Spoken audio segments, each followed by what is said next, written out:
어서오세요, 어서오세요. 망치 부인입니다. 어서오세요. 네, 오늘 점심 많이 먹었어요. 오늘은 육식주의자?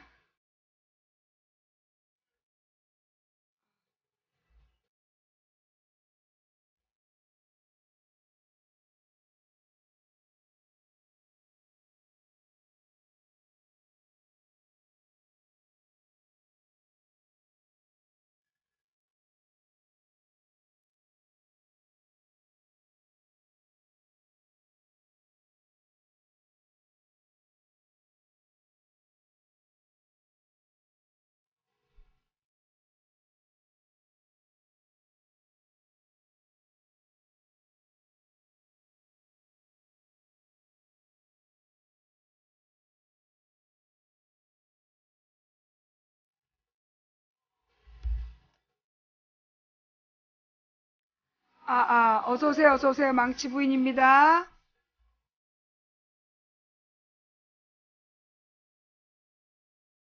자, 오자마자 업과 꿀잼 후원해주신 모든 분들께 감사드립니다. 어서오세요, 어서오세요. 망치 부인입니다.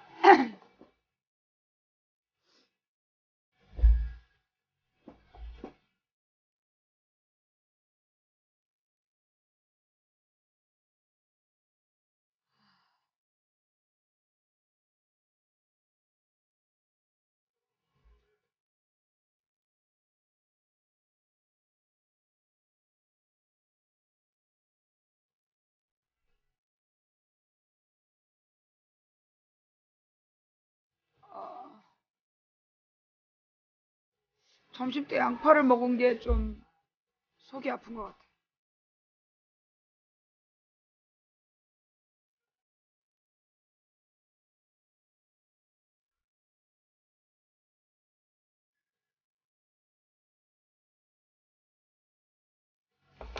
후원해주신 모든 분들께 감사드립니다.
어서오세요, 어서오세요. 망치 부인입니다.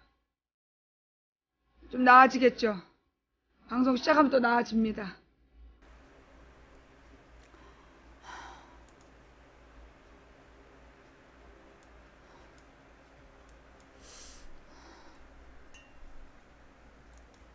뭘 먹어도 배가 아프니 이것이.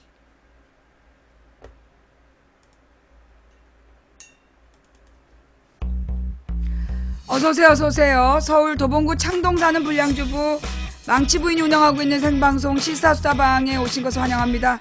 반갑습니다. 감사합니다. 어서오세요. 시사소설방이죠? 예. 어서오세요, 어서오세요. 망치 부인입니다. 속 쓰리면 우유 한 잔을 마시라니. 그게 제일 나쁜 거예요. 예. 속 아플 때 우유 마시면 안 돼요. 예. 우유를 소화시키기 위해서 위장에서 산이 더 많이 나온대. 그래서 빈속에 우유 먹는 게 제일 나쁜 거예요. 예.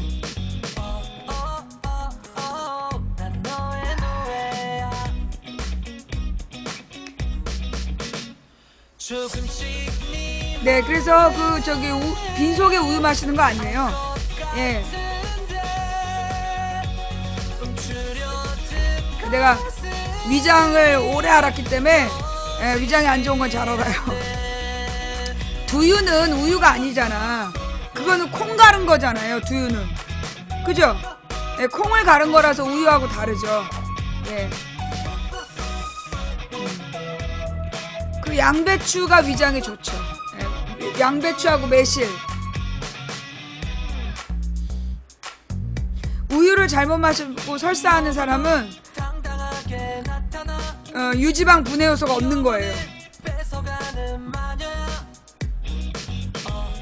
빈속에 우유 마시면 속 아파요. 빈속은 차라리 빈속에 속이 쓰리면 차라리 미지근한 물을 먹는 게 좋아요. 예. 요구르트도 빈속에 먹으면 안 좋다고 들었어. 요구르트 유산균이 위산에 다 죽어버린다고.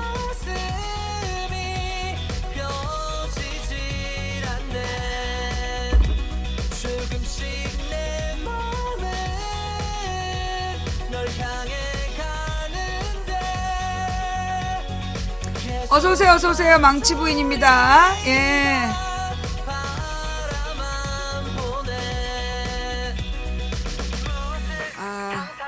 내가 볼 때 지금 배가 아픈 건 그동안 먹은 채소가 나오지 못하고 장 속에 굳어있기 때문인 것 같아. 막 이렇게 점심때 야채를 많이 먹었더니 이제 막 그 밀어내는 것 같아. 전반적으로 이렇게 네모나게 배가 아픈 걸로 봐서 밀어내기 한판 중이야. 방송 중에 똥 늘어갈지도 몰라.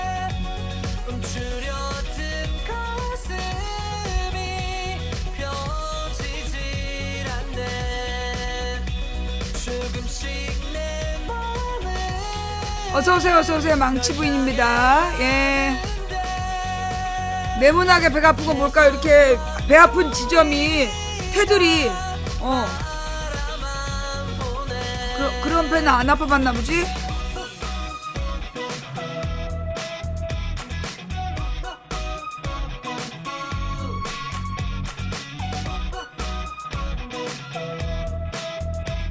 식은땀도 난단 말이야.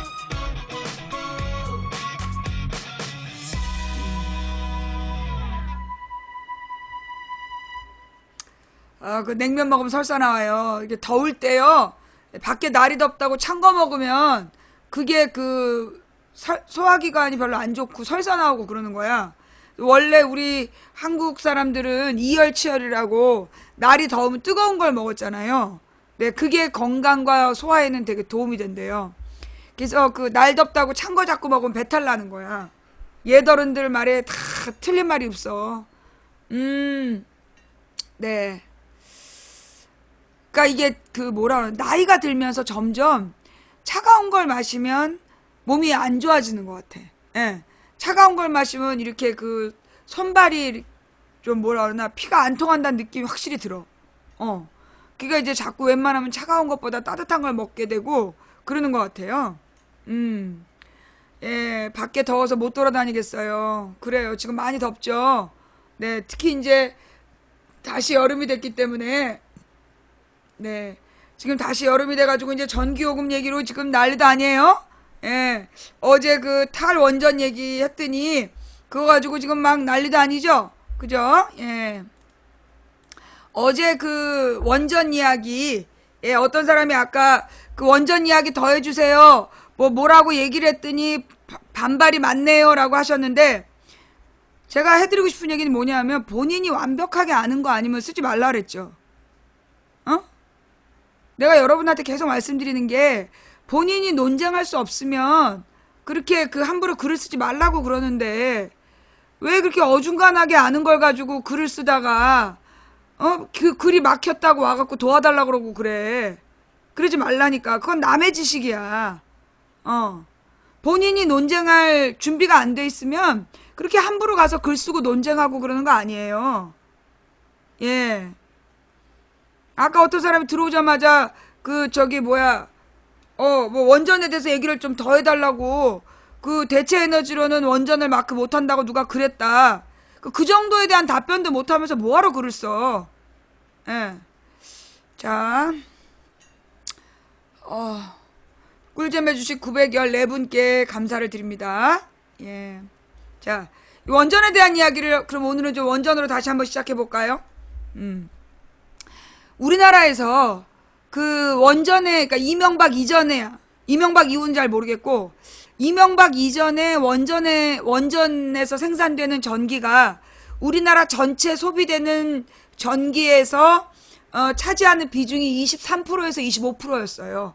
우리가 그 당시에 이제 그 경제지리 같은 거 가르칠 때 나왔던 내용인데, 그 23% 정도, 2007년까지 나온 자료에 의하면 원전에서 생산하는 전력량이 전체 소비량의 23% 정도가 소비되고 있었다.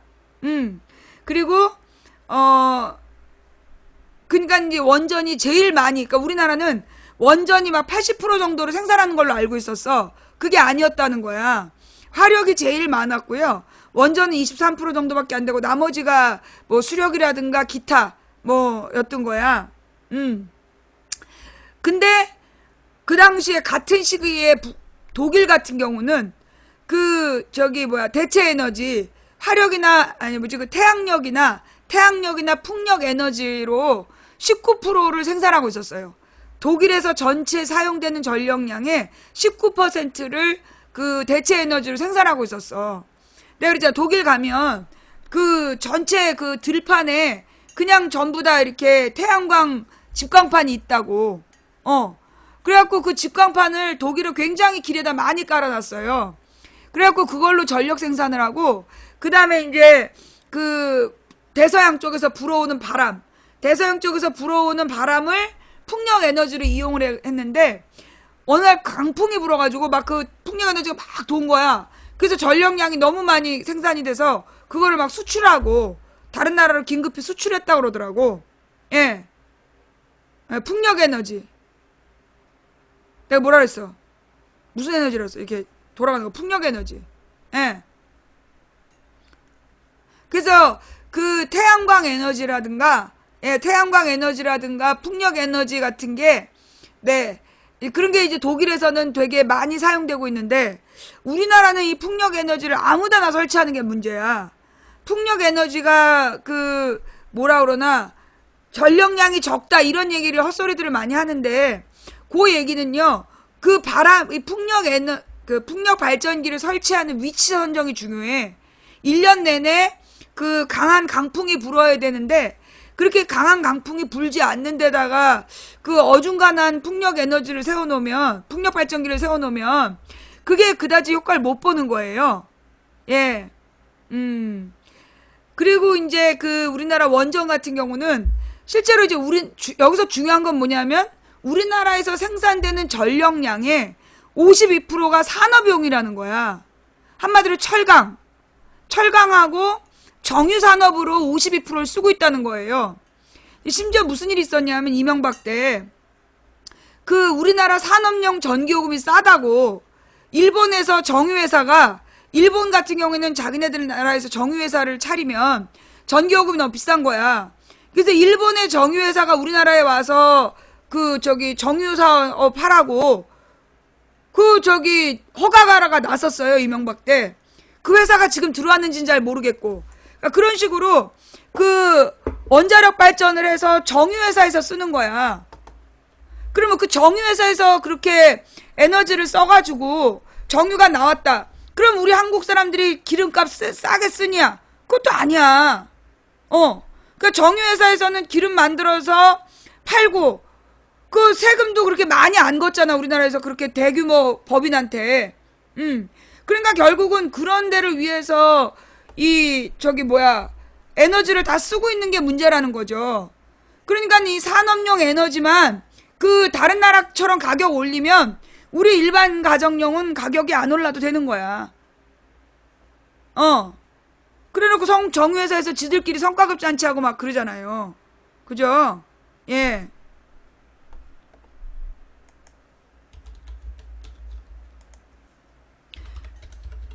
무엇보다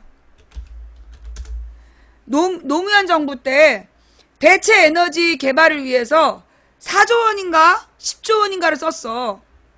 그런데 그거 이명박이 지가 그 원전 팔아먹으려고 전부 다 백지화하고 그리고 원전에다 올인했잖아. 그래갖고 그러니까는 김대중 노무현 때부터 대체 에너지에 대한 연구가 시작이 된 거예요. 그래서 조력 에너지, 파력 에너지, 풍력 에너지, 태양력 에너지를 태양광 에너지 이런 것들을 어떻게 활용할 것인가에 대해서 막 연구를 하고 있었어.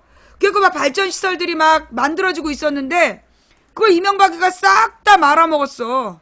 그리고 원전에다 올인한 거야.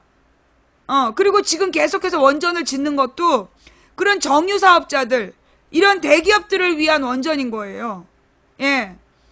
그래갖고 1년에 수조 원씩 대기업들한테는 전기요금을 깎아주고 우리 같은 일반 서민들한테 누질세 폭탄으로 전기요금 많이 걷어가고 그러는 거예요. 네. 그러면서 또 무슨 말 하냐면 태양광 집광판이 나중에 환경오염의 주범이 될 거다 이러는 거야.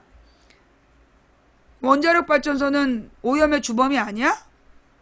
전 세계에서 원자력 발전소를 친환경 에너지라고 홍보하는 건 우리나라밖에 없대요. 예. 원자력 발전소를 친환경 에너지라고 설명하는 나라는 우리나라밖에 없다는 거야. 이산화탄소가 안 나온다고 친환경이라고. 이산화탄소는 안 나오는 게 분명해요. 대신 뭐가 나와요? 방사능이 나오죠. 예. 정말 어이없는 짓거리가 이 원전 에너지 이야기다. 내가 오늘 원전에 대해서 할 말이 되게 많아요. 근데 일단 내가 급한 불을 끄고 와야 되겠어. 노래 하나 듣고 있어.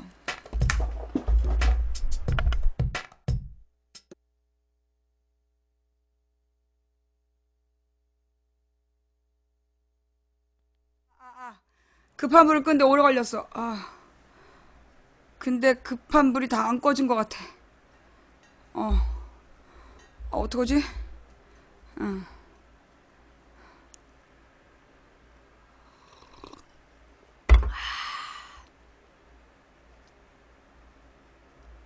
얼굴이 쑥 빠졌어. 아주 따뜻한 차를 그러고 끝나고 마셨어야 됐는데 잊어버리고 못 마셨어. 자, 원전 이야기. 예. 이제 원자력 발전소를 우리나라에서 짓기 시작한 건 박정희 때부터라 그러죠. 예. 박정희 때부터 이제 원자력 발전소를 우리나라에 짓기 시작했는데, 이제 이 원자력 발전소가 세계적으로 많이 짓는 나라들이 미국하고 일본하고 우리나라, 프랑스. 요 네 군데는 원자력 발전소를 많이 지은 나라들이고, 그 다음에 이제 독일 같은 경우도 원자력 발전소를 지었다는 거예요. 근데 지어가지고 원자력 발전소를 가다가 체르노빌 원전 사고가 터지는 거야. 체르노빌 원전 사고가 터진 다음에 그 다음에 유럽에서 전반적으로 반핵 운동이 벌어지는 거죠. 탈원전 움직임이. 그래가지고 이제 독일에서 원자력 발전소를 대체 에너지로 전환하겠다라는 선언을 하게 돼요. 그래서 이제 원자력 발전소를 이제 2025년까지인가는 원자력 발전소 전면 다 추방한다. 이게 이제 그런 게 목적이고 목표이고. 그리고 이제 프랑스 같은 경우에는 프랑스 같은 경우에는 원자력 발전소가 유럽에서 제일 많았대요. 그래갖고 이제 프랑스는 원전에서 전력을 생산해서 이탈리아로 파는 거야, 전기를. 근데 이제 이탈리아 같은 경우가 전기요금이 좀 비싸대요. 여러분들이 이제 유럽에 이탈리아를 가보시면, 이탈리아에는 그렇게 무슨 네온 사인이라든가, 그렇게 바깥에 간판에 번쩍번쩍하고 그런 게 없고, 그리고 외등도 그렇게 많지 않아, 가로등도. 예. 유럽의 가로등 문화가 그렇게 발달되어 있지 않아요. 예, 그 이유가 뭐냐면 전기를 아끼기 위해서. 그래갖고 크리스마스인데도 뭐라 그러나, 되게 조촐하게 등 좀 달아놓은 게 다야. 우리처럼 막 번쩍번쩍하게 온 빌딩 하나를 불내고 이런 짓은 안 하더라고요. 예. 근데 이제 이탈리아에서, 우리도 전기를 많이 쓰자. 이래갖고 원전을 짓자라는 국민투표를 했다는 거야. 근데 원전을 짓기로 한 국민투표에서 조금 비싸게 전기요금을 낼지라도 원자력 발전을 하는 것은 옳지 않다. 이래갖고 국민투표로 부결이 돼서, 그래서 이탈리아는 여전히 프랑스에서 전기를 사다 쓴다는 거죠. 예. 그럼 이제 실제로 우리나라에 그렇다라면 이제 일본 같은 경우는, 예, 일본 같은 경우에는 원자력 발전소가 꽤 이제 일본도 많이 지은 편인데, 일본이 미친 거야. 왜냐하면 이제 이 원자력 발전소는요, 우리가 그 입지 조건이라는 걸 경제지리에서 가르쳐. 그러면 이제 이 원자력 발전소의 입지 조건은 어디냐 하면, 집안이 안정돼야 돼. 안정된 집안이 있어야 미세한 균열도 생기지 않으니까 반드시 안정된 집안이면서 냉각수 공급이 유리한 지역. 이게 원자력 발전소를 짓기에 합당한 위치야. 근데 일본 같은 경우에는 집안이 안정되어 있지 않단 말이야. 끊임없이 지진과 화산이 있는 나라에서 원자력 발전소를 지으면 안 되는데, 그 해안가에다가 그렇게 많이 지어놨다가 지난번에 후쿠시마 사태가 터진 거예요. 그 후쿠시마 사태로 중요한 거는 여전히 후쿠시마 사태는 해결이 안 됐어. 여전히 후쿠시마 사태가 해결이 안 돼가지고, 그 후쿠시마 사태가 어떻게 된 거냐. 이 원자력 발전소의 우리가 원리를 알아야 된다는 거죠. 예. 이 원자력 발전소에서는 그 이제 소위 우라늄이라는 게 굉장히 작은 덩어리가 굉장히 많은 전기를 생산한대. 그래서 굉장히 저비용 고효율이라고 좋아했던 거야. 근데 문제는 뭐냐? 그 한 번 핵발전을 시작한 우라늄이 2000년 동안 이게 계속 그러니까 계속 그 열을 내는 거야. 2000도 이상의 열을 내는데, 이 한 번 핵발전을 시작한 우라늄이 전기를 생산하는 건 한 몇 년 안 된대요. 얼마 안 되는데 그 뒤로 2000년 동안을 계속 열을 내는 거야. 그래가지고 그 핵발전을 했던 그 우라늄을 보통 그 동그란 원형탑이 뭐 하는 데냐면, 그 우라늄의 방사능과 열을 계속 내기 때문에 그 우라늄을 식히기 위한 냉각수를 올려가지고 우라늄을 식히는 시설인 거야. 근데 이 냉각수를 식히는 그 시설에 냉각수 공급하는 냉각수를 공급하는 그 시설의 전기가 정전되는 바람에 그 냉각수가 딱 공급이 중단되니까 그 열이 그 우라늄 이미 발전을 끝낸 폐연료에서 나온 열이 그 돔을 녹인 거야. 돔을 녹이고 계속 열과 방사능을 내니까 거기다가 바닷물을 쏟아 부은 거예요. 바닷물을 계속 냉각시킨다고 쏟아 부었는데, 우리가 알다시피 바닷물에는 많은 미네랄이 있는 거야. 뭐 소금과 마그네슘을 비롯한 많은 미네랄이 있어가지고, 그 2000도씨로 계속 열이 나니까 바닷물을 쏟아 부으면 그게 바로 그 바닷물 속에 있었던 그런 나트륨, 마그네슘 이런 것들이 그대로 고체로 굳어버리는 거야. 물은 증발돼 버리고. 그래서 그게 더 열을 더 강화시켰대. 왜 우리가 찜질방 소금방에 들어가면 열이 더 후끈후끈 하는 것 마냥, 그 바닷물에서 나온 그 유기물이라 해야 돼? 무기물들이 그게 더 열을 더 확대시켜가지고, 그래서 그 후쿠시마는 여전히 방사능이 나오고 있는 거야. 예. 근데 그걸 거기다가 그럼 뭔가를 해결해야 되잖아. 아직도 아무 해결 안 됐어. 일본에서 뭐라 그랬냐면, 후쿠시마는 해결할 수 없다고 그랬어. 현재로서는 후쿠시마 문제를 해결할 어떤 기술도 개발되어 있지 않다. 그래갖고 일본 애들이 바깥으로 일하러 가버리니까, 그래서 우리나라 애들 불러다가 일 시키고 있는 거잖아. 예. 근데 그 후쿠시마 사태도 왜 벌어졌냐 하면, 거기도 우리나라랑 똑같이 그 원자력 발전이면 원자력 발전에 대한 풍부한 지식과 능력이 있는 그 전문가들을 돈을 많이 주고 써야 되는 거야, 관리 인력으로. 그런데 그 원전 회사에서 인력 비용을 아낀다고 기초 지식이 부족한 비정규직한테 관리를 맡긴 거야. 그래갖고 터진 거야, 그 사건이. 예. 그래가지고 그 후쿠시마 사건이 초동 대처를 못 해가지고 그 문제가 터진 거예요. 그 다음에 우리나라에서 이명박 때 블랙아웃 사태가 있었어. 갑자기 예비 전력이 모자라다고, 그러면서 전국에다가 막 정전하는 쇼를 했는데, 그게 쇼인 이유가 뭐냐 하면, 그 당시에 화력발전소 몇 개를 쉬게 했어. 우리나라 전력 공급의 다수가 화력발전소인데, 그때 이명박이 화력발전소 몇 개를 가동을 중단시킨 거야. 그래서 그게 가동이 중단되면서 가동이 중단된 상태였기 때문에 전력이 모자랐던 거야. 그러니까는 이게 한국전력이라는 데가 통합 시스템이 관리가 되면서 그 뭐라나 예비 전력률을 조정을 했어야 됐는데 한전을 전부 쪼개갖고 민영화를 해버린 거야. 그래갖고 그런 전력 수급량에 대한 전반적인 계산이 안 된 거야. 그래서 그때 그 블랙아웃 사태가 터진 거예요. 대규모 정전 사태. 막 그 엘리베이터에 갇히고 수술 도중에 등 꺼지고 막 이런 사태가 발생했었잖아. 근데 이제 그게 이명박이 원전 장사 해먹으려고 그 원자력 발전소에 대한 그 자기가 원전왕이라고 그런 개지랄 떨면서 그런 쇼를 했었던 거죠. 그런데 그러면은 이명박이 그 원전쇼, 그 유명한 그 아랍에미리트의 원전쇼, 자기가 그 아랍에미리트 국왕을 중동에서 자기가 옛날에 건설했던 이야기를 하면서 설득을 해가지고 프랑스형 원전이 아닌 한국형 원전으로 결정했다. 그게 다 거짓말이었어. 원래 그해 12월 4일에 이미 한국형으로 결정이 됐고 그 12월 10일 날 그 아랍에미리트에서 이명박대로 도장 찍어오러 오라 그런 거야. 근데 이제 27일 날 그걸 비밀로 하고서는 기자들한테 지금 프랑스 원전하고 한국형 원전이 지금 경쟁을 하고 있으니까 우리가 가서 힘을 보태주자. 이런 개소리를 해갖고 몇십억을 들여서 기자들을 다 데리고 비행기 태워갖고 간 거야. 가가지고 막 입술이 자기가 부릅떴다고. 밤새도록 막 너무나 고생을 해갖고 입술이 다 부릅떴다면서 막 와인 마시면서 기자들하고 지랄을 떨었어.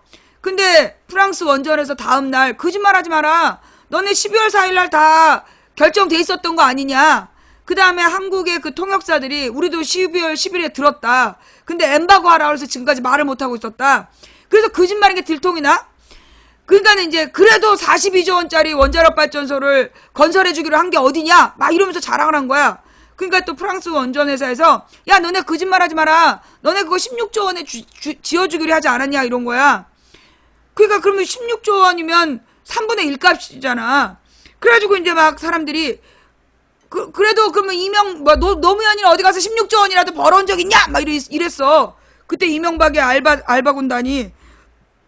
그런데 이제 그때 프랑스 원전이 결정타를 얘기하죠. 그거 원가가 38조 원이잖아. 그럼 원가가 38조 원인데 우리나라에서 16조 원을 받고 지어주기로 했다는 거야. 그럼 나머지 차익은 누가 내는 거냐? 한전이 내는 거래. 그 16조 원은 그럼 무슨 돈으로 내는 거냐? 우리나라가 다른 나라에다 펀드를 구성을 해서 다른 나라에다가 빌려가지고 그 16조 원을 만들어서 미국하고 일본에다 원천 기술력을 주는 거야. 그거 몰랐죠? 그게 아랍에미리트 원전 사기 사건이야. 그 지금까지도 그 문제 해결 안 됐어요. 예. 근데 그때 웃기는 게 뭐였냐면 아랍에미리트가 그 산유국이라서 걔네들이 펀드를 구성하면 세계적인 금리가 더 싸다는 거야. 근데 우리나라가 더 비싼 이자로 돈을 빌려가지고 아랍에미리트를 대신해서 우리가 빚을 16조 원을 빌려서 미국하고 일본에다가 원천 기술료를 주는 그런 쇼를 했던 거야. 그러면서 막 원전왕 지랄했는데 바로 후쿠시마 원전 사태가 터져버리는 바람에 세계적으로 탈원전 분위기가 만들어졌죠. 그 전에 이명박이 계속 뭐라 그러냐면 지금 뭐 16조 원이라도 이게 투자 비용이다. 앞으로 우리나라에서 세계의 모든 원자력 발전소를 짓게 될 거다. 그러면서 막 자랑을 한 거야.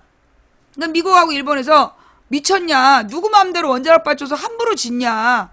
왜냐면 원자력 발전소에서 우라늄을 쓴다고 들여가면 그 우라늄으로 핵무기를 만들 수도 있다는 거야. 그래서 원자력 발전소는 미국에 의해서 철저히 통제되고 있는데 이명박이 그렇게 개뻥을 친 거야. 또 그 주식 사기, 그 BBK 습관을 못 버리고 그 투자금 받아갖고 사기치는 그 지랄로 한 거였죠. 예. 그게 이제 그 아랍에미리트 원전 사건. 그리고서는 이제 그 원전에다 올인하느라고 대체 에너지를 전부 다 그 개발했던 내용들을 전부 묻어버린 거 아니야. 없애버리고. 예. 이명박은 진짜 잡아야 돼요. 이거 잡아가지고 얘는 진짜 어디부터 털어야 될지, 이 보통 문제가 아니라니까? 얘가 저지른 범죄가요, 보통 양이 아니에요.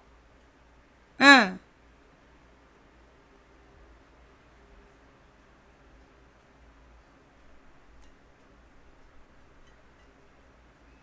예. 그래서 이제 이 이명박의 별명이 전과 14범 아니야. 이 전과 14범이라고 누가 그랬냐 그랬더니 그게 2007년에 박근혜 선거 캠프에서 이명박한테 그렇게 욕을 했더만. 전과 14범이라고. 예.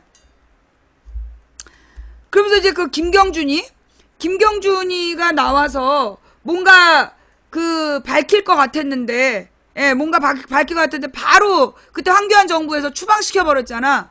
근데 이 김경준이가 그 뒤로 조용해. 그지? 미국으로 가서 거기서 계속 어떤 이 BBK에 대한 진실을 밝히는 활동을 해야 되는데 너무 조용해.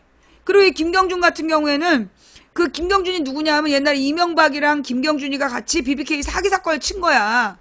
근데 이제 그때 BBK 김경준이를 뭔가 신비스러운 미국에서 성공한 금융 전문가다 이러면서 걔를 팔면서 이명박이가 자기도가 거기에 투자해서 뭐 1000%의 수익률을 내고 있다 이런 개뻥을 쳐가지고 BBK에 사람들이 막 투자를 한 거야. 그랬다가 그게 다 사기 사건이라서 손해를 보고 많은 사람이 자살하고 그랬던 사건이란 말이지. 근데 이제 그때 그 김경준이를 그게 이제 미국에서 잡혔어. 미국에서 잡혔던가 그랬는데 우리나라로 김경준을 데리고 들어온 게 누구였냐면 김경준이가 박근혜가 데리고 왔다 그랬어. 자기를 데리고 온 게 김경준이다. 아니 박근혜다. 박근혜가 자기를 들어오라고 그래갖고 왔는데 이명박 측에서 그게 누구야 노무현이 데리고 들어왔다. 노무현 쪽에서 정동영 쪽에서인가? 정동영 쪽에서 그 김경준을 데리고 와서 기획 입국설 이걸 퍼뜨려갖고 덮어 씌운 거 아니야. 덮어 씌워가지고 정동영이가 또 정봉주랑 막 같이 BBK 떠들다가 이제 그 대선이 끝났어. 그러면 이제 정동영이 그때 어떻게 써야 됐냐면 좋다 진위를 밝혀보자. 그러면서 그 BBK 문제를 가지고 계속 싸웠다라면 진실이 밝혀졌을 거야. 근데 정동영이 그때 도망을 가요. 그때 미국으로 도망을 가는 바람에 그 BBK 얘기는 묻혀버리는 거야. 모든 얘기는 묻혀버려. 그 2007년에. 그리고 나서 내가 그래 네가 그렇게 묻고 도망갔으니 영원히 한반도로 들어오지 마라. 근데 전주에 빈자리 났다고 들어와갖고 출마를 했잖아.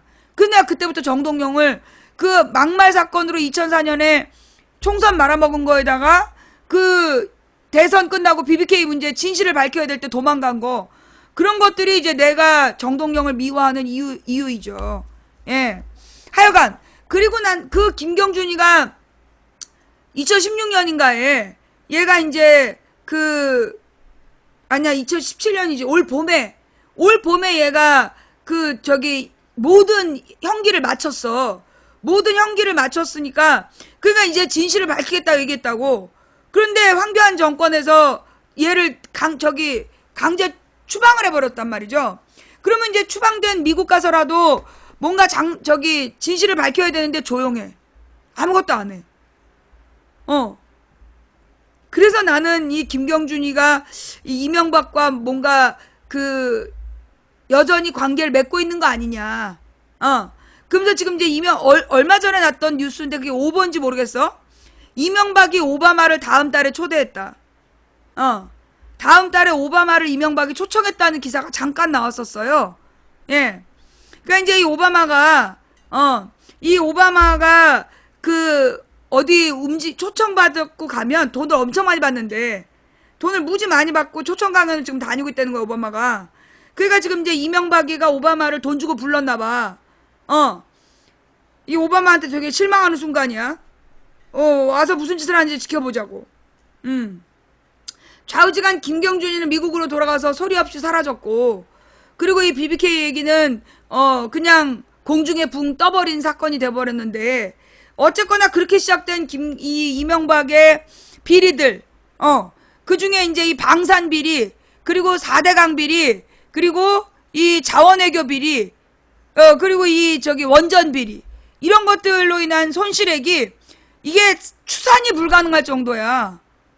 이 수백조 원에 달하는 피해를 국가에다 입히고 지금 멀쩡히 테니스 치고 골프 치고 돌아다니고 있잖아. 자전거 타고. 예.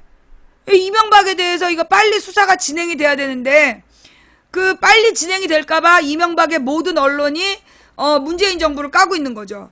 예. 이명박의 모든 언론이 지금 문재인 정부를 까고 있는 중이다.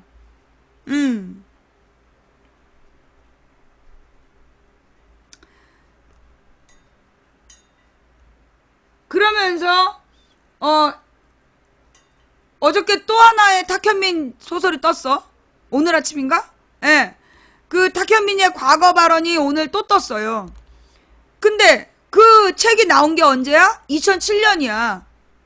그럼 2007년에 나온 책을 이제서 또 터뜨린 이유가 뭘까요?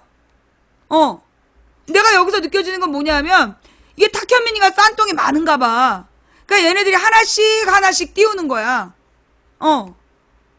자, 그러면 왜 도대체 이 탁현민 얘기를 왜 띄웠을까? 예. 탁현민 얘기를 지금 왜 띄웠을까? 아니, 내가 왜 탁현민 얘기는 다루고 싶지 않냐면 내가 탁현민 때문에 막 분노하고 화를 내면 언론에서 후속 기사가 나와야 되잖아. 안 나와. 지네들 조용히 입 다물어. 그리고 다음에 내가 다른 문제에 막 집중하고 있으면 그때 가서 또 탁현민 얘기를 쑥 던져. 요게 지금 내가 볼 때는 탁현민을 가지고 그 문재인 정부에 대한 신뢰감을 떨어뜨리는 그런 용도로 쓰고 있는 것 같아요. 그러니까 지난주에는 안경환이 때문에 지지율이 떨어진 거 아니야. 안경환이 때문에 그 문재인에 대한 실망감이 좀 높아졌었던 것 같고, 그래서 지지율이 좀 떨어진 것 같고, 이 탁현민을 계속 데리고 있음으로 인해서 문재인 지지율은 앞으로 계속 떨어질 수 있는 상황이겠죠. 나는 이제 탁현민을 안 까려고 그래. 왜냐면 내가 까면 지네들이 안 까더라고. 그래가지고 탁현민을 계속 구해주는 것 같아서 내가 그냥 안 깔라고. 뭐 탁현민에 대해서 뭐 한번 끝까지 써봐. 다 밝혀봐봐. 이제까지 탁현민이 쓴 모든 책을 다 밝혀. 너네 찔끔찔끔 무슨 요실금 마냥 싸지 말고 한 번에 그냥 쫙 갈겨버려. 이게 저기 뭐야, 이 탁현민 쇼도 벌써 2번 주사 맞으니까 예방 주사도 2번 맞으면 그냥 끝나는 거야. 요실금도 아니고 찔끔찔끔 싸고 지랄이야. 아는 거 다 까 임마. 예.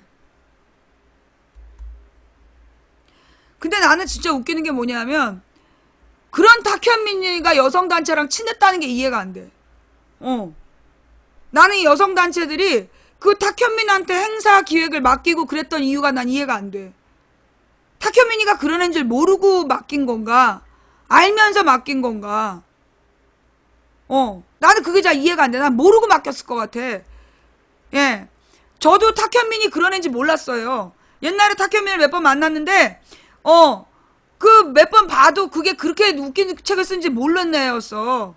그러니까 모르고 아마 그 사람들이 그 탁현민이한테 그런 행사 기획들을 많이 맡겼었던 것 같은데, 그 여성단체가 행사를 맡겼었기 때문에 면죄부를 줄 수 있는 건 아니잖아요?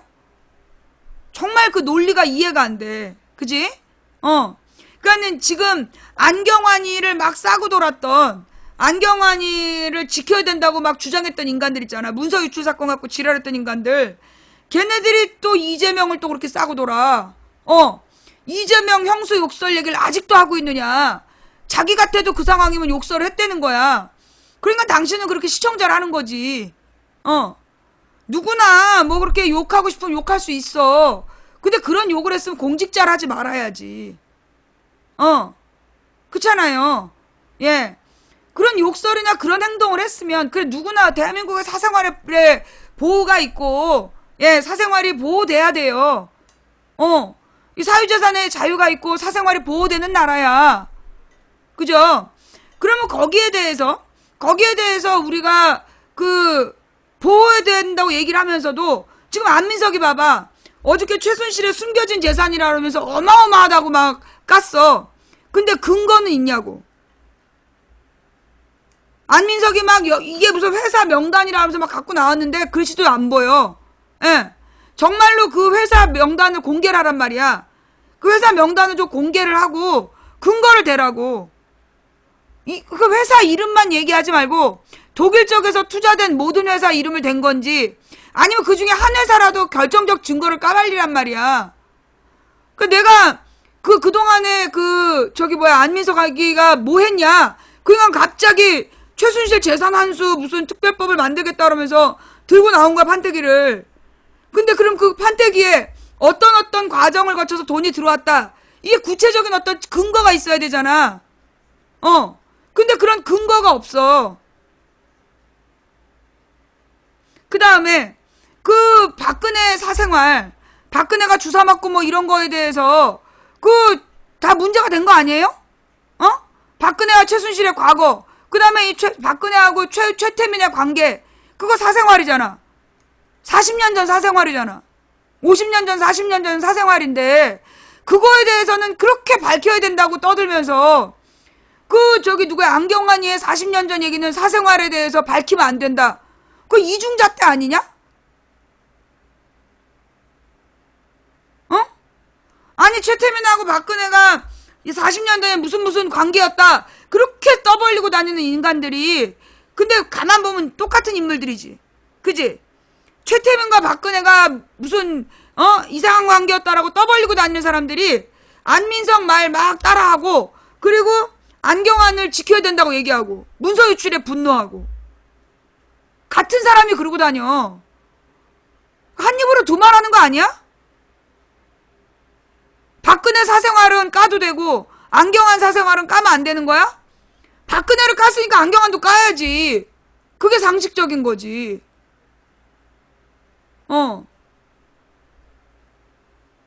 판문 세력.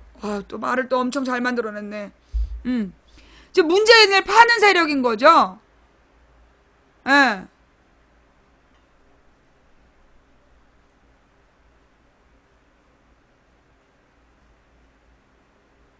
그러니까 이게 좀 상식적이지 않은 거야. 굉장히 비상식적인 주장을 하면서 그 이중잣대로 그 행동을 하는 거야. 예를 들어 막 새누리당 새누리당의 털 거시기, 걔가 만약에 진해 형수한테 그렇게 쌍욕을 했던 녹음 파일이 있다. 그러면 자기라도 그러면 욕할 수 있다. 넘어갈 수 있는 거야? 걔 털우태기가 만약에 지 형수한테 그렇게 쌍욕을 했으면 그거 그냥 넘어가 줄 수 있는 거야? 누가 하면 괜찮고 누가 하면 안 된다. 그게 이중잣대예요. 그러니까 이제 내가 이게 어떤 생각이 드냐 하면 우리 이제 지금 이 최순실 문제로 갑자기 사회 문제에 관심 가진 사람이 너무 많아. 그죠? 그 전에는 약간 얼마나 웃기냐면 이제 그 민경욱이 알죠? 민경욱이 막 어저께 국회에서 민경욱이가 막 여당 의원들한테 늦게 온 주제에 왜 떠드냐고 막 욕하는 장면 하루 종일 나왔어요. 어제 오후부터. 그죠? 근데 그 내용을 가만 보니까 국회 운영위원회 막말 고성이라고 나와. 그렇게 딱 멘트가 나와. 자막이. 그리고 난 다음에 민경욱이가 어디서 늦게 온 주제에 떠드는 거냐고 소리를 질러. 그리고 그 다음 장면이 여당 의원들이 짐 싸갖고 나가는 장면이 나오고 끝이야. 거기서 왜 고성이 오고 갔는지는 연합뉴스에서는 절대 얘기해주지 않았어. 그죠? 그 화면이 딱 나와요. 그럼 민경욱이가 누구냐 하면 그게 KBS 앵커야. 앵커 출신이야. 근데 민경욱이가 생긴 게 그렇게 생겨가지고 절대 KBS 그 메인 뉴스를 맡을 수가 없었어. 근데 얘가 어떻게 KBS 메인 앵커를 맡았나 했더니 그게 미국에다가 그 이명박에 대해서 그 아주 샤이 명박이라고, 그래서 굉장히 부끄러워하는 사람, 부끄러움이 많은 사람이라 그러면서 미국 언론에다가 뻥을 깠어. 그래갖고 이명박이가 예쁘다고 걔를 키워준 거야. 그래서 걔가 KBS 앵커 하다가 청와대 그 대변인으로 들어갔던 거예요. 예. 청와대 대변인으로 들어간 게 그래서 들어간 거야. 그러니까 이명박 때는 이명박이를 막 무슨 부끄러움을 잘 타는 사람이라는 둥 이런 개소리를 해서 빨아주고, 박근혜 때는 박근혜대로 빨아주고 그랬던 민경욱이가 청와대 대변인 하면서 무슨 짓을 했냐면 그거였지. 민경욱이가 세월호 때지. 민경욱이가 세월호 때 맞지? 세월호 때는 이정현이었나? 세월호 때는 이정현이었다. 민경욱이도 하여튼 그 청와대 대변인 하면서 아주 지랄 잡짓거리를 많이 했어. 민경욱이가 그 청와대 대변인 맞았어? 이정현 홍보수석이고 민경욱이가 대변인. 그때 무슨 짓을 하냐면 이정현이하고 민경욱이가 세월호 사건 발생 당시에 그 청와대가 컨트롤 타워가 아니다 그러면서 3번이나 얘기를 했어. 5월 달에. 그 4월 달에 사고 터지고 4월 말부터 5월까지 3번이나 청와대가 컨트롤 타워 아니라고 공식적으로 공언을 했어요. 청와대 책임 아니라고. 그런데 박근혜 베프 진숙이가 뭐 어떻게 해야 돼요? 걔가 만든 해양수산부 그 매뉴얼이 있었어. 해난사고 매뉴얼. 그 해난사고 매뉴얼에 보면 이런 갑작스러운 해난사고가 일어나면 그러면 청와대가 컨트롤 타워다라고 딱 정해져 있었어요. 예. 우리 진숙이가 가면서 박근혜 뒤통수에다가 도끼 꽂아놓고 간 거였지. 예. 그니까 진숙이도 불고 갔다니까. 진숙이의 그 매뉴얼이, 해난사고 매뉴얼이 떴어. 그래가지고 그게, 청와대가 컨트롤 타워라는 게 문서로 확인된 거야. 그게 민경욱이야. 근데 대변인 사퇴한 다음에 출마를 하더라? 그래갖고 지금 저 국회에서 막 소리를 질렀어. 자, 그러니까 내가 어제 방송에서 야당 의원들이 지금 막 여당의 발목 잡고 문재인 발목 잡으면서 업무를 안 한다고 지랄 연병을 하니까 저것들 무노동 무임금으로 세비 못 걷게 해야 된다라고 내가 얘기한 순간부터 그 뉴스가 나왔어. 찾아봐. 그 YTN에서 그 뉴스가 나오기 시작한 게 내가 야당 애들 무노동 무임금이라고 발목 잡게 하면 세비를 주지 말아야 된다는 얘기를 한 다음부터 딱 그 뉴스가 나온 거야. 그래서 내가 이러면 이거 여당이 일을 안 한다는 거잖아. 그래서 오늘 아침에 아는 의원한테 문자를 보냈지. 어떻게 된 거냐? 어제 국회에서 왜 늦게 들어갔다 일찍 나온 거냐? 지금 방송으로는 여당이 자기 할 일을 제대로 안 하는 걸로 나온다. 그러자 답변이 왔어. 그러자 그 바쁜 와중에 그 회의하면서 왔다 갔다 하는 의원이 답장을 보냈어. 그게 무슨 얘기였냐? 원래 그런 상임위원회를 열려면 여당과 야당이 합의를 해야 된다는 거야. 여당과 야당이 합의를 해가지고 어떤 안건을 갖고 모인다라고 여야 간사가 다 합의를 해야 여는 건데, 터루태기가 그 바른당하고 자유당만 데리고 지네들끼리 개의를 하기로 한 거야. 개의 요구를 한 거야. 그러니까 자유당하고 바른당이 터루택한테 회의를 열자라고 주장을 한 거야. 그러니까 또 터루택이 열어준 거야. 그러니까 그게 일방적이고 독단적인 개의 요구였기 때문에, 한마디로 국회의 절차를 밟지 않았기 때문에 항의하는 차원에서 늦게 들어간 거래. 항의하는 차원에서 늦게 들어가고, 그리고 이 회의의 소집의 정당성이 없다. 이 회의에서는 아무것도 결정할 자격이 없다. 그 얘기를 하기 위해서 들어가서 거기서 항의를 한 거야. 그러니까 민경욱이가 막 지랄하면서 늦게 온 주제. 지구들끼리 불법 회의하다 걸려놓고 이 여당 의원들도 늦게 왔다고 소리를 질렀던 거야. 그런 얘기 안 나왔죠? 그죠? 그런 얘기 하나도 안 나와. 그 다음에 왜 나갔냐 했냐 그랬더니, 그 위원장이 개의 선언을 한 후에, 그러니까 위원장이 그 개의 선언을 한 다음에 부득이하게 들어간 거였고, 항의하는 차원에서 늦게 들어간 거다. 늦게 들어갔다가 왜 일찍 나왔냐면, 걔네들이 요구하는 내용이 말도 안 되는 내용인 거야. 지금 인사참사에 대한 책임을 물어서 책임을 지고 국회 운영위원장 자리를 지네들한테 달라. 원래 국회 운영위원장 자리는 언제나 여당이 하는 건데, 인사참사에 책임을 지고 그 운영위원장 자리를 달라는 거야. 그러면 그 운영위원장 자리가 뭐냐면 의회에서 제일 중요한 자리예요. 국회 일정을 논의하는 게 운영위원장이야. 예. 국회의 모든 일정을 논의하는 게 운영위원회야. 그래서 이 새끼들이 그 인사참사 문제를 시비를 걸면서 그 조국과 뭐 나머지가 다 나와서 빌어야 된다. 그러면서 운영위원장을 달라는 그런 요구를 하는 자리였기 때문에 그 말 같지도 않은 얘기를 하지 말라고 그러면서 싹 들고 나왔다는 거야.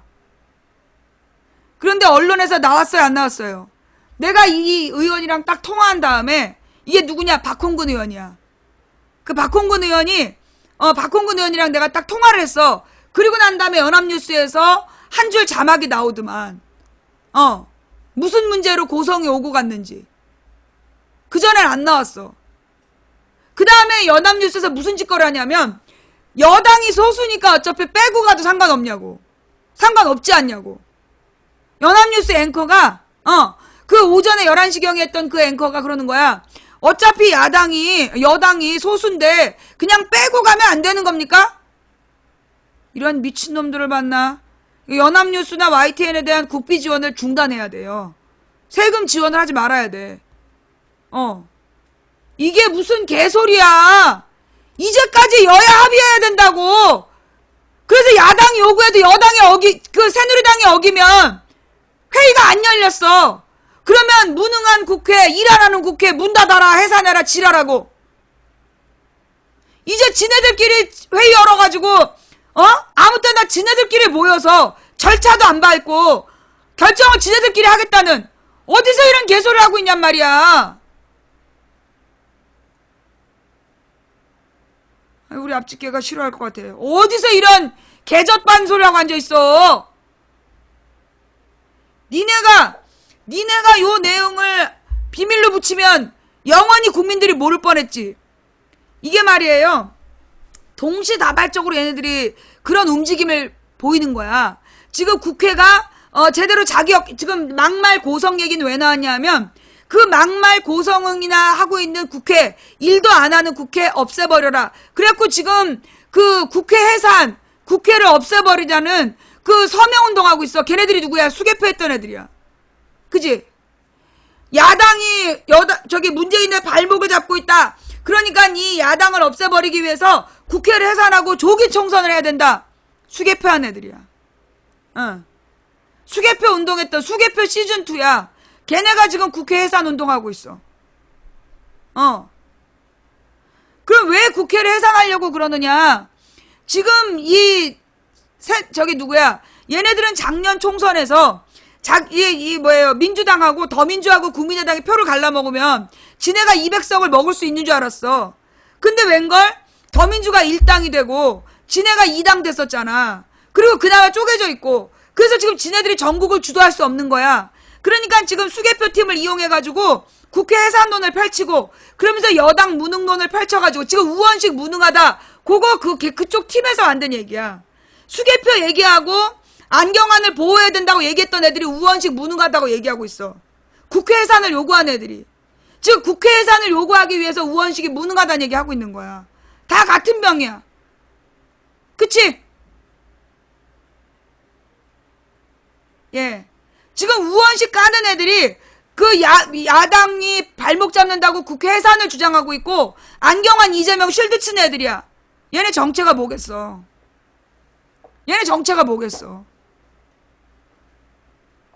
딱 보이잖아.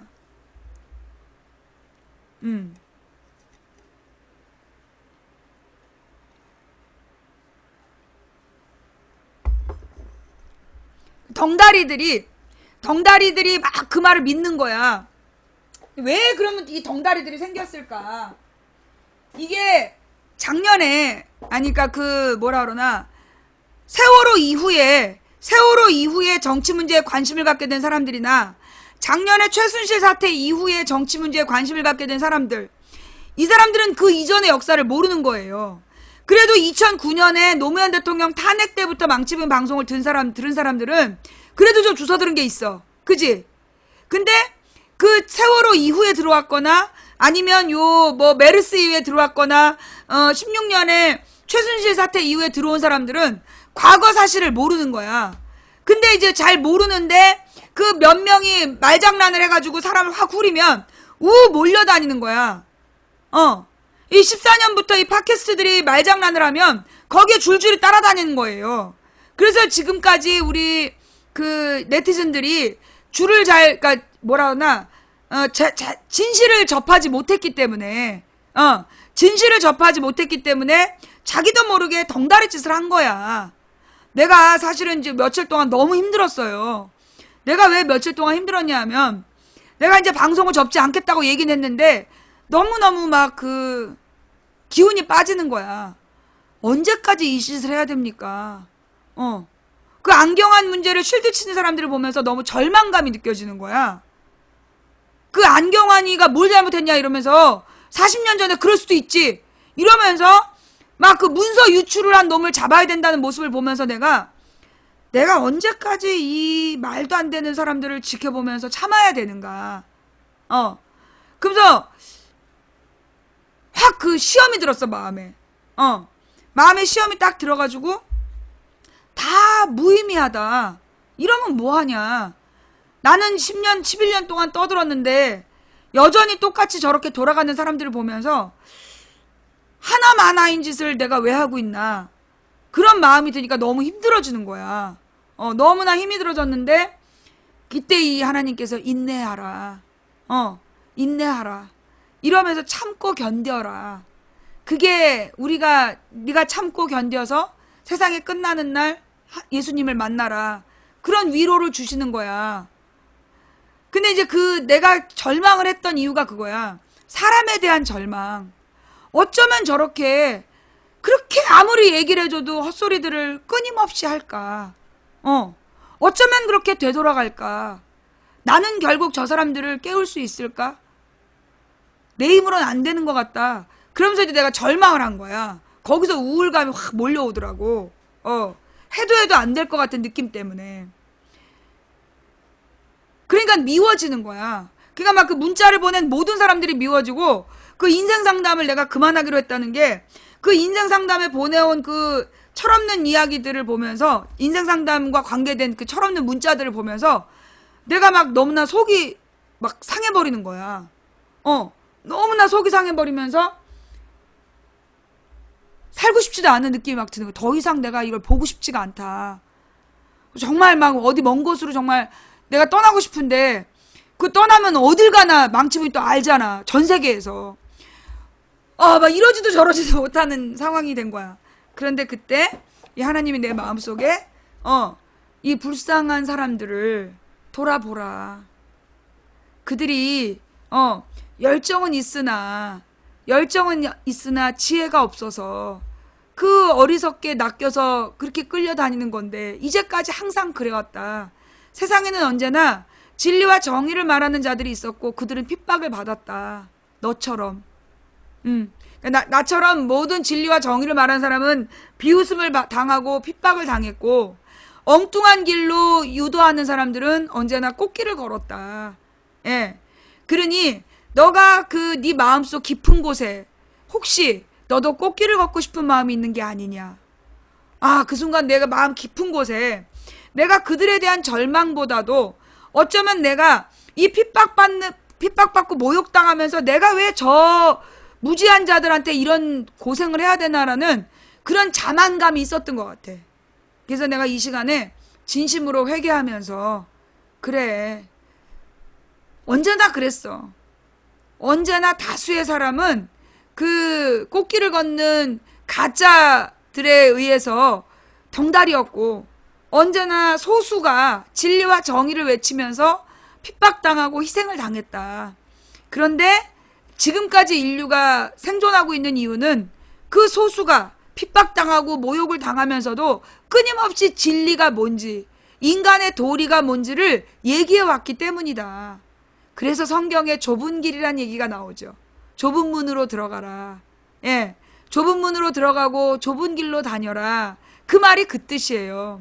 막 남들이 인정해주고 막 박수 쳐주는 길이 아니라, 어렵고 힘들어도 모욕당하고 핍박을 당하면서도 진리를 전하는 자의 편에 서야 나중에 이 세상 끝날 때 그 예수님을 만나게 된다. 그런 깨달음을 이렇게 주시더라고요. 그러면서 오늘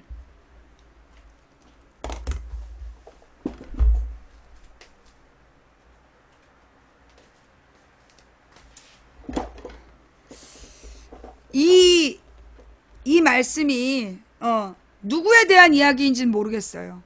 근데 한번 들어보세요. 성경에 이와 같은 말씀이 있습니다. 내가 시온의 주춧돌을 놓고 이 보배로운 돌 위에 모든 것을 세울 것이다. 누구든지 주님을 의지하는 자는 결코 실망하지 않을 것이다. 믿는 자들에게 이 돌은 너무나 귀중한 것이지만 믿지 않는 자들에게는 쓸모없는 돌에 불과합니다. 이것은 건축자들이 쓸모없어 버린 돌이 그 집 모퉁이의 머릿돌이 되었다네 라는 말씀과 걸려 넘어지게 하는 돌과 바위가 되었다라는 말씀과 같습니다. 그들은 하나님의 말씀에 순종하지 않기 때문에 넘어집니다. 바로 이것이 그들을 향한 하나님의 계획이기도 합니다. 그러나 여러분은 하나님께서 선택하신 민족이며 왕의 제사장입니다. 또 거룩한 나라이며 하나님께서 홀로 다스리는 나라의 백성입니다. 하나님께서는 그분의 행하신 놀라운 일들을 알게 하시려고 여러분을 어두움 가운데서 불러내어 그의 놀라운 빛 가운데로 인도하셨습니다. 여러분이 전하는 하나님의 백성이 아니었지만, 여러분이 전에는 하나님의 백성이 아니었지만 지금은 하나님의 백성입니다. 이전에는 은혜를 몰랐지만 지금은 은혜를 받고 누리고 있습니다. 이 말을, 저는 이 부분, 이게 이제 그 부분 떠오르는데, 적어도 내가 하는 역할이 뭔지 한 줄은 알아. 걸려 넘어지게 하는 돌과 바위가 되었다. 이 말이 뭐냐? 이 걸려 넘어지게 하는 돌과 바위란 얘기는 결국 그 예수님이라는 그 존재를 그 인정하는 자와 인정하지 않는 자가 심판의 기준이 된단 말이야. 한마디로 내가 넌 나쁜 놈, 너 좋은 놈. 내가 그 걸려 넘어지는 돌이구나. 그런 생각이 들었고, 하나님의 말씀에, 그러니까 그렇잖아요. 이 안경환이를 지지하고 이재명을 옹호하고 이런 사람들은 기본적으로 하나님을 다 멸시해. 그치? 얘네들이 기본적으로 하나님을 다 멸시해. 하나님이 내게 희망을 주셨어. 하나님의 말씀에 순종하지 않기 때문에 그들은 넘어진다. 이것이 바로 그들을 향한 하나님의 계획이시다. 열심히 방송해야지. 너 그럼 망한다! 그 얘기를 계속 해야지. 예. 네. 내가, 그러다 망할 거야. 그 얘기를 계속 하기 위해서도 방송을 계속 해야 되겠구나.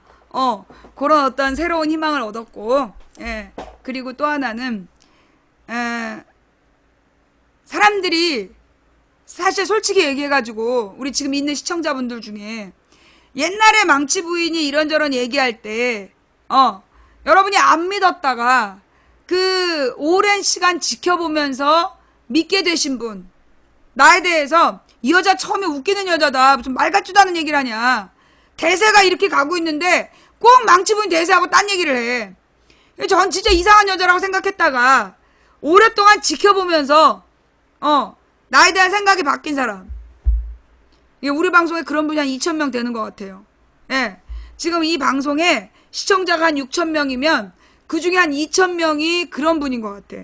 옛날에, 그러니까 왜냐면 옛날에는 사람이 적었잖아. 2007년에는 200명, 2008년에 500명, 그리고 2009년에 1,000명, 2010년에 2,000명, 2011년에 3,000명, 그리고 2012년에 내가 감옥 가고 나서 돌아온 다음에 1,600명으로 도로 떨어져. 그랬다가 세월호 사건 터지고 나서 이게 4,000~5,000명으로 다시 올라간 거거든요. 그래서 지금 6,000명까지 늘어났는데, 지금 듣고 있는 사람들 중에 한 3분의 1은, 과거에 나를 보면서 뭐 이런 여자가 다 있나. 그래서 내 말을 믿지 않고 나를 우습게 알면서 그렇게 비웃고 쌍욕도 했다가, 그러다가 나중에 시간이 지나고 나니까, 어때요? 시간이 지나서 보니까 망치가 했던 말이 다 맞았지. 응? 예. 시간이 지나고 나서 보니까 내가 했던 얘기가 다 맞았지? 응.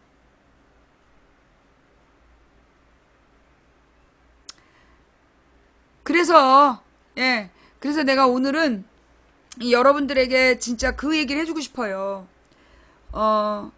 사실 이제 그 문재인 지지자들 중에 그 뭐 악플러들이 있어.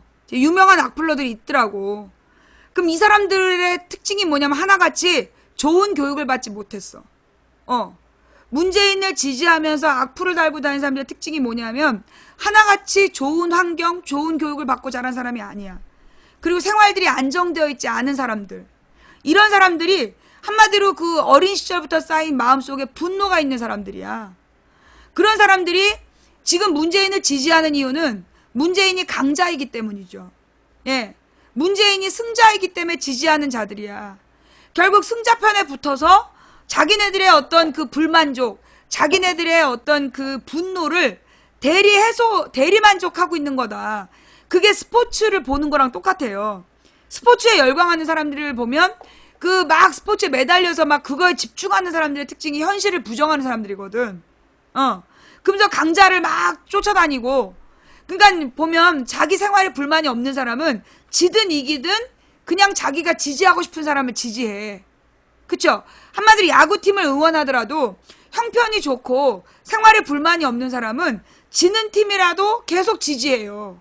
그런데 형편이 어려운 사람들은 그 이기는 사람만 지지해. 그리고 만약에 자기가 지지했던 사람이 지면 돌아버리는 거야. 그게 훌리건이야. 그치? 그게 훌리건이야.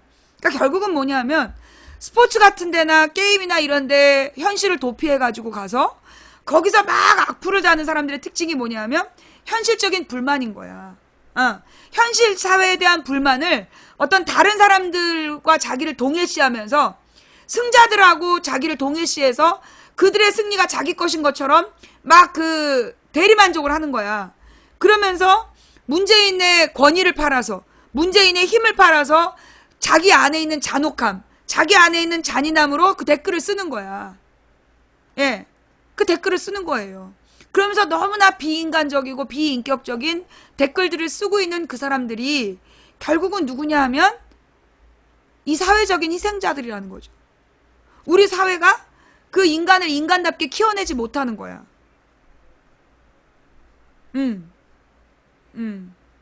그 상대적 가난이 그래서 나쁘다. 되게 전문 용어인데요. 맞는 말이에요. 예.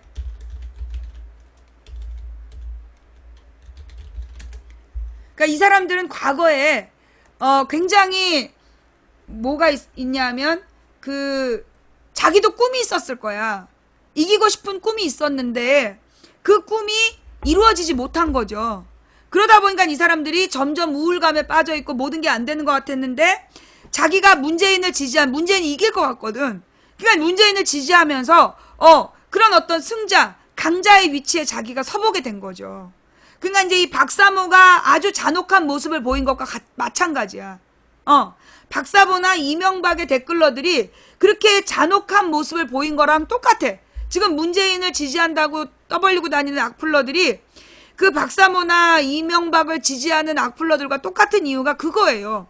그들은 모두 현실적으로 루저라는 거지. 현실 생활 속에서 루저인 거야. 되는 일 하나도 없는.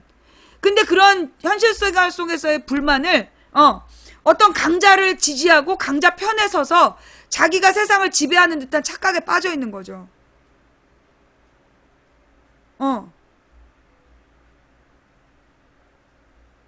무슨 얘기인지 알겠어요? 네. 그러니까 그 일배를 만든 심리도 그거야. 일부러 여러분 제가 무슨 얘기를 제보를 받았었냐면 쟤네들이 악플러들을 어떻게 키웠냐, 어떻게 골라냈냐 하면 그 25명씩 하는 그 무슨 게임이 있다며. 리니지인가 뭔가. 그 한 25명 정도가 팀을 이루어서 하는 게임이 있는데 그 게임을 연다는 거야. 그러면 쭉 애들이 몰려오잖아. 그러면 그 팀을 운영을 하면서 막 그 채팅창에다 쌍욕을 하는 애들 있잖아. 걔네들은 냅두고 쌍욕을 하지 않는 애들 있지. 걔네들을 허위사실을 유포해갖고 걔를 내쫓는다는 거야. 뭐 걔가 여자다 싶으면 제가 아무 남자하고나 자고 다닌대. 그런 식의 얘기를 해가지고 그 정말 그 게임이 좋아서 왔는데 그 한 사람을 거기서 병신을 만드는 거야. 거기서 완전히 등신을 만들어갖고 얘를 내쫓는 거야.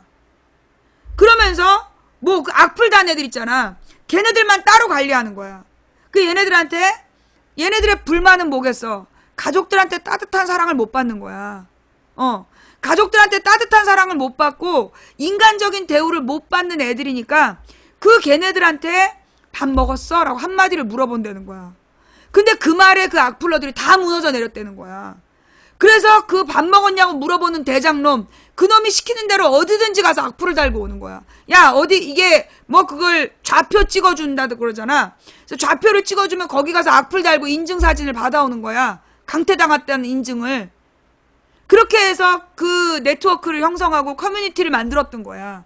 그거를 내 제보를 받았어요. 그렇게 해서 악플러들을 모았다는 거야. 그럼 얘네들의 특징은 뭐야? 사회적으로나 가족들에 대한 불만이 많은 거야. 실화예요. 실제로 그렇게 제보를 받았어, 내가. 그래서 소위 그렇게 욕 안 하는 애들을 초식동물이라면서 내쫓는데, 그리고 욕하는 애들만 불러서 걔네들을 모아가지고 그 악플러로 키운 거야. 그러면서 점점 더 잔혹하게, 점점 더 엽기 영상이나 이런 것들을 보여주면서 잔혹하게 만드는 거야. 그래서 걔네들을 그렇게 부대로 만든 거예요. 댓글 부대로. 예. 자, 그게 뭔 얘기냐. 결국은 우리 사회가 다수의 대중을 이 공교육 속에서 인간적으로 키워내고 있지 못한 거야. 인간을 존중하는 인간으로, 인간의 가치를 스스로 깨달아서 스스로 남을 존중하는 인간으로 키워내고 있지 못한 우리의 공교육이, 우리의 교육이 그렇기 때문에, 이게 비인간적으로 성장하는 거예요.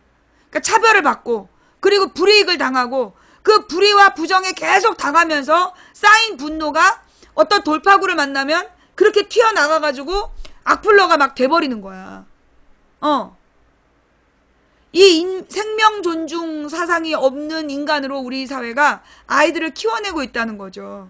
그리고 지금의 2030 청년들의 속에 있는 분노. 그들도 어렸을 때 공부 열심히 한 거야. 공부 열심히 했고 시키는 대로 했어. 근데 모두가 다 열심히 했고 1%만 성공하고 나머지 99% 루저가 돼버린 거야.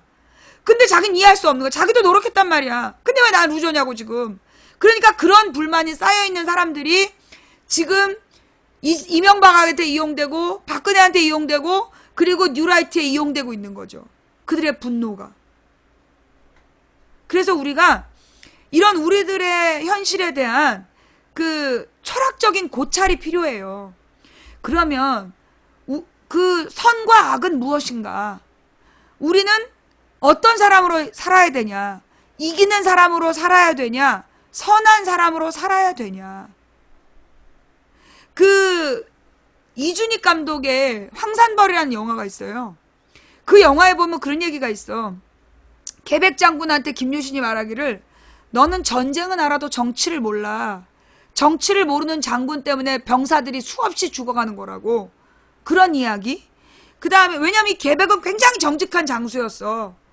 정치적으로 타협하지 않고 그 자기의 민족과 이 자기네 나라를 지키기 위해서 모든 걸 다 바치는 장수인데 그 장수를 김유신이 비웃으면서 하는 말이야. 너는 전쟁은 알아도 정치를 몰라. 정치를 모르는 장군들이 많은 병사들을 죽음으로 내모는 거다. 그런 말. 그 다음에 네가 모르는 게 있어. 강한 자가 살아남는 게 아니라 살아남는 자가 강한 거야. 무조건 이겨야 된다는 거죠. 예. 그러면서 변칙을 써서 계백 장군의 그 팀을 망하게 만드는 거잖아. 그리고 김유신이 성공을 하지만 승리하지만 그 승리가 쓰디쓴 승리였던 거야. 그게 그 황산벌이라는 영화가 굉장히 정치적인 그 영화였어요.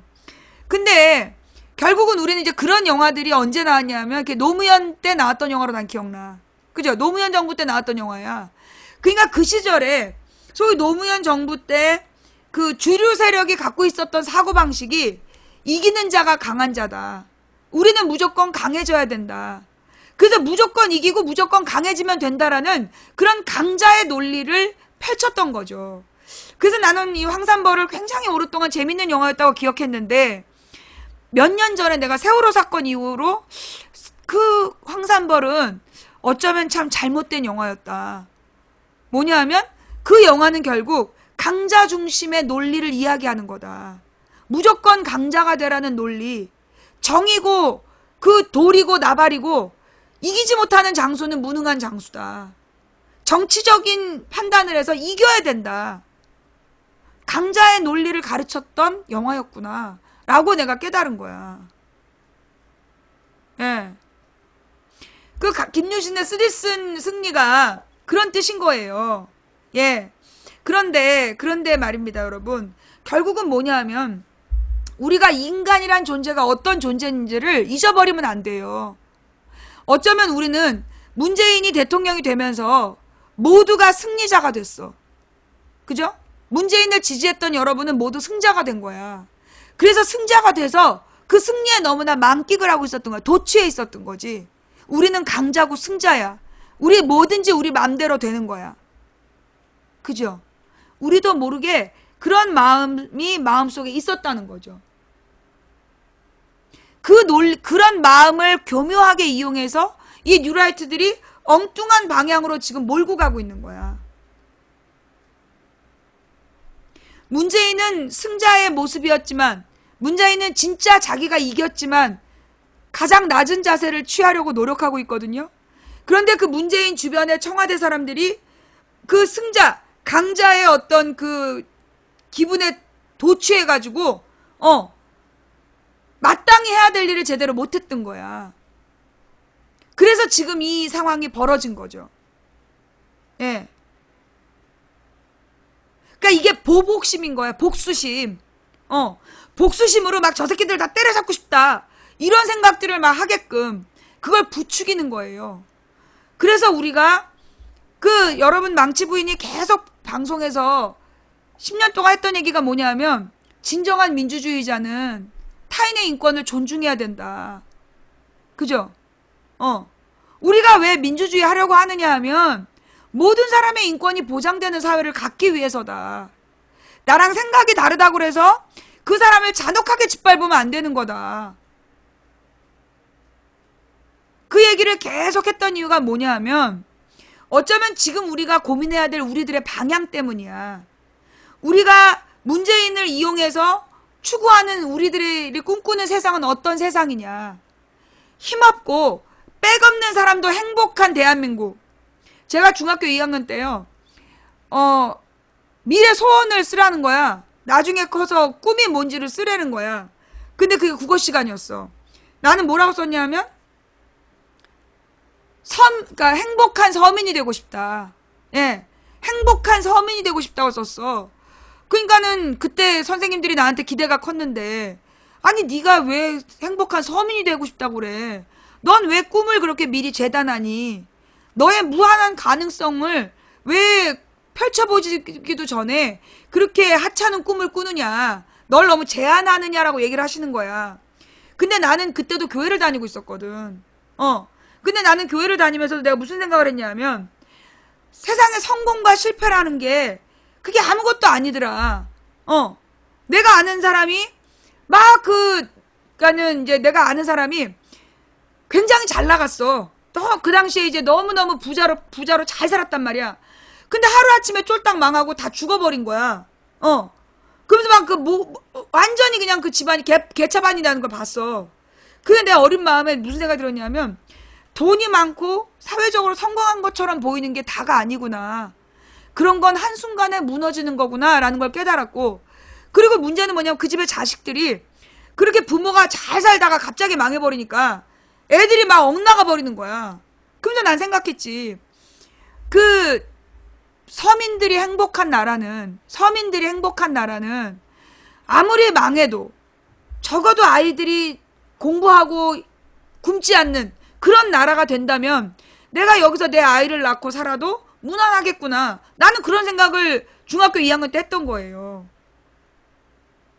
내가 이 초등학교 3학년 때 10살 때 우리 엄마가 너 갑자기 엄마 아빠가 죽으면 어떻게 할래라고 물어봤어.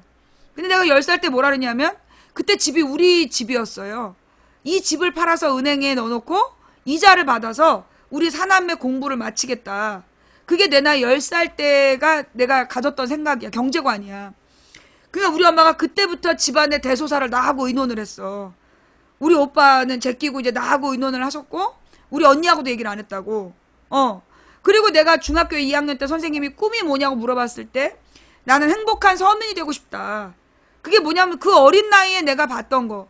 내가 이제 박정희가 죽는 것도 봤고 광주항쟁에 대해서 언론이 거짓말하는 것도 봤고 내가 아는 세상을 보면서 이건 뭔가 잘못된 세상이야.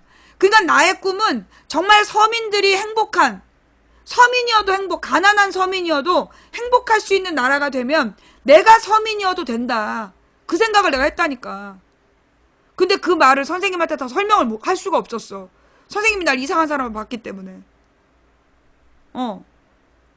그리고 그게 그 대학교에 가고 대학교를 졸업하고 사회생활을 하면서 그게 얼마나 무서운 꿈인지를 알게 된 거야. 와, 그거 만약에 전두환이 들었으면 잡아갔겠구나. 그게 사회주의 개념이었던 거야. 중학교 2학년 때 그게 사회주의 개념이었던 거지. 내가 가졌던 내 스스로 생각한 이게 사회적으로 그 빈부격차를 줄이는 그런 사회여야 됐던 거야. 생각해보면 그때가 전두환 때였어. 내 중학교 2학년이면. 와, 이 중학생은 그 감시를 안 받았으니까 넘어간 거였지. 어쩌면 그래서 선생님이 그때 좀 시니컬하게 굴었는지도 몰라. 하여간 그 다음에 내가 고등학교 2학년 때 내가 공산주의가 뭘까에 대해서 또 연구를 했잖아. 혼자. 공산주의가 뭘까? 그래서 막 백과사전도 찾아보고 국어사전도 찾아보고 민주주의가 뭘까 찾아보고 그러다 선생님한테 질문을 한 거 아니야. 사회선생님한테. 선생님, 민주주의는 정치 이론이고 공산주의는 경제 개념인데 왜 우리는 민주주의와 공산주의를 대립되는 개념이라고 가르칩니까? 라고 내가 질문을 했어요. 선생님이 땀을 비오듯이 흘리면서 그 두꺼운 교과서를 부채질하면서 왜 그런 걸 근데 이제 듣고 있었던 거야. 그게 정치 경제 민주주의 수업이었기 때문에 그게 모니터링이 되고 있었던 거지. 그런데 그런 질문을 했어요. 선생님이 이제 삼천교육 때 갈 뻔한 상황이었던 거지. 나도 잡혀갈 뻔했던 거야. 그때 고등학교에 내가 근데 그 방송에서 선생님 방금 그 학생 데리고 교무실로 오세요. 그게 난지 몰랐어. 어느 선생님인지 어느 학생인지가 안 나와서 방송 사고인 줄 알았는데 그게 나였더라고. 내가 교무실로 내가 선생님이 야 너 잠깐 와봐. 그래서 따라 내려갔더니 주임들이 부르는 거야. 하나씩 불러갖고 똑같이 질문을 하는 거야. 너 대학생 있냐? 가족 중에 대학생이 있냐? 그 다음에 너 교회 학생부 나가냐? 그 다음에 너 서클 가입한 거 있냐? 근데 나는 교회도 일반부로 다니다 말아버렸고 내가 하나님은 믿어도 내가 고등학교 2학년 때 공부에 방해되다가 교회를 안 나간 사람이야. 그 다음에 우리 언니는 대학교를 졸업해서 선생님을 하고 있다. 이것도 아닌데 그럼 서클에 가입했는데 소쿨이요? 서클이 뭔지 몰랐고 소쿨이요? 그러니까 얘는 무식하고 나서 보내주면 다음 주에 똑같은 질문을 해. 그게 취조 기법이더라고. 내가 나중에 그 대학교 가가지고 경찰서 한번 가보니까 똑같은 질문을 해. 여러 사람이 돌아가면서 똑같은 질문을 해서 답변이 바뀌면 얘는 범인인 거야. 소쿠리가 뭐냐고 도대체. 그러니까 선생님들이 다 포기했는데 그 체육 선생님이 넌 안 되겠다 하면서 상담실로 가자는 거야. 근데 그때 우리 그 학생주임 선생님이 걔 교회하고 집 밖에 모르는 애야. 걔 그런 애 아니야. 그런 애가 뭘까? 나는 좌우지간 그때 그 선생님 그래요? 걔 범생이야. 그래갖고 내가 올라온 거야. 그리고 나는 그걸 대학교 가서 알았어. 그게 도청이었단 거를.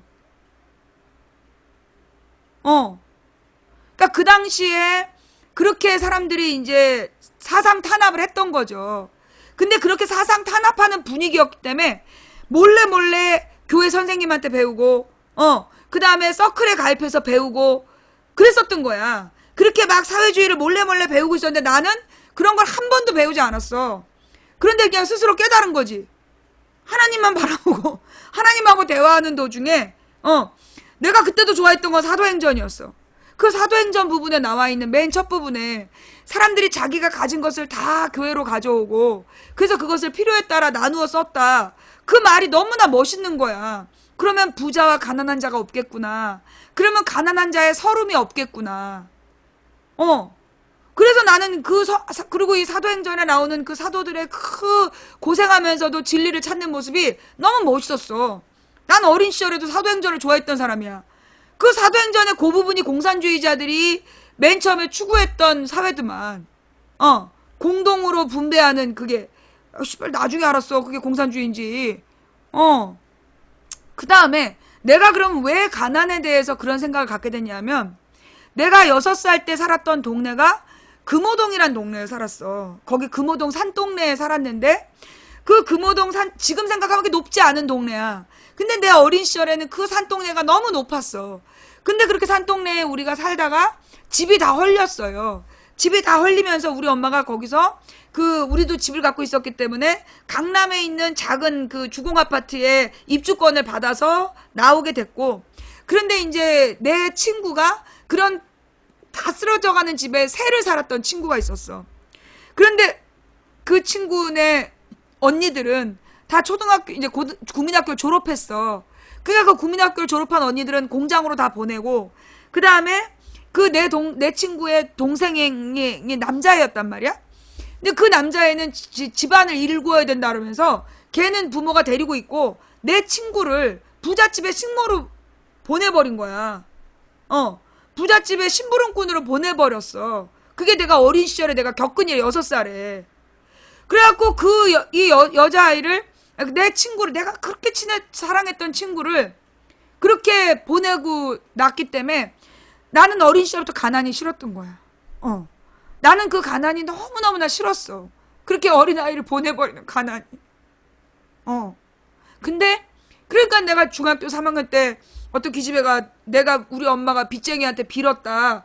그러면서 우리 엄마의 명예를 훼손했기 때문에 내가 쫓아가고 요절 낸 거 아니야. 너 봤단 증거 내놔라. 그때도 망치 부인의 기운이 있었던 거지. 너 우리 엄마가 빌었다는 날짜가 언제야? 너 증거를 대놔봐. 우리 엄마가 한 번도 빚쟁이한테 빈 적이 없는데 네가 봤다 그러니까 증거를 대라. 이거 그년이 나중에 아무 말 못하고 김민정이 그렇게 됐던 거 아니야.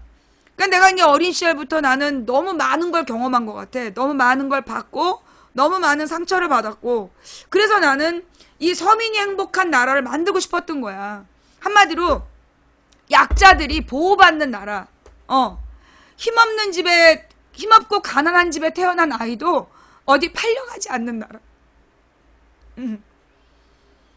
그 다음에 내가 초등학교 4학년이었나? 우리 반에 되게 그 빼짝 마른 여자애가 있었어. 옷이 항상 똑같았던 여자애가 있었는데 그 여자애가 어느 날 토를 했는데 물만 나오는 거야. 얘가 이제 뭔가 배탈이 나서 이제 물만 이렇게 토하더라고.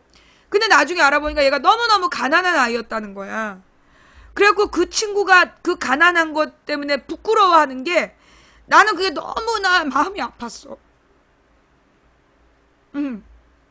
그 생각해보니까 걔는 도시락을 안 싸왔던 것 같아. 걔는 도시락을 늘 안 싸왔었는데 난 한 번도 걔가 도시락을 안 싸왔다는 걸 그전엔 안 봤어. 근데 그때 걔가 토하고 난 다음에 걔 다음에 도시락을 어떻게 먹나 봤더니 밥을 안 먹더라고. 그런저런 과정들이 나한테는 너무나 마음이 아파서 가난한 집에 태어난 아이들도 굶지 않는 나라. 그런 나라를 만들고 싶었어요. 장애인으로 태어나도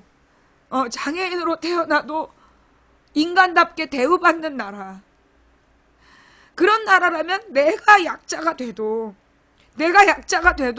행복할 것 같았어.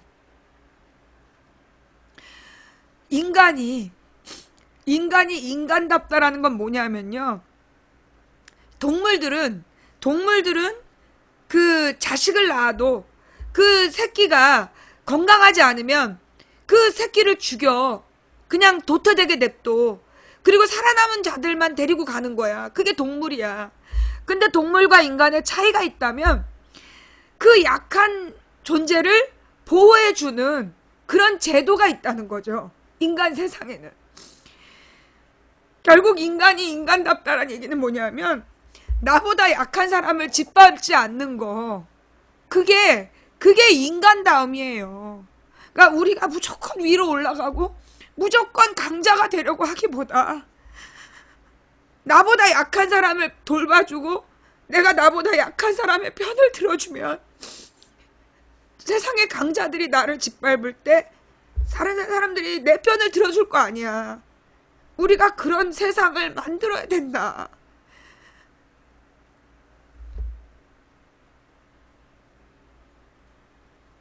저는 그래서 너무너무나 그렇게 잔혹한 악플을 쓰는 사람들을 보면서 드는 느낌이 너무 마음이 아픈 거야. 네, 우리 하나님께서 며칠 전에 지난 일요일이었어. 아니야, 지난 일요일이 아니라 지난주에 언제였더라? 하여튼 무슨 인터뷰를 하는데 그 인터뷰를 하는 기자가 나한테 물었어요. 청년 우군화에 대해서 어떻게 생각하느냐. 근데 나는 그전에는 내가 그렇게 깊이 생각 안 했던 얘기인데 내 입을 통해서 막 나오는 거야. 그 이야기가. 나는 청년 우군화가 그냥 이명박 시대에 시작된 단편적인 사건이라고 보지 않는다. 청년 우군화는 사실 시대적이고 역사적인 사건들이었다. 일제시대 때 가장 가난하고 그 절망감에 빠져있는 젊은이들을 앞세워서 일본군 앞잡이를 만들었고 그들을 시켜서 고문했던 거 아니야? 그 잔혹하게. 그리고 이승만이 북한에서 월남에 와서 실향민들 아무것도 집도절도 없는 그 젊은 애들한테 그 분노를 부추겨서 서북 청년단을 만들게 하고 자기의 오른팔로 써서 그 깡패단을 만들어서 운영했던 거 아니야. 박정희 때는 그런 청년들을 꼬셔서 월남전 참전을 시키고 그들을 고엽제 피해자로 만들고 그 살인 병기로 그들을 내몰았던 거죠. 전두환 때는 이 화려한 휴가라는 이름으로 광주의 그 선량한 양민들, 그냥 평범한 그 사람들을 빨갱이라고 짓밟으라고 약물로 중독을 시켜서 그 특공대를 파견했었던 그 전두환의 그 청년들, 그 연장선에서 나는 이 일베나 이 댓글 부대가 있다. 이 청년 우군화, 그리고 그들이 이 지난 10년 동안 확실한 청년 우군화의 그 진지로 군대를 선택했다. 그래서 군대에서 아주 잔혹한 사람으로 만드는 거야. 그러니까 여러분 잘 생각해봐요.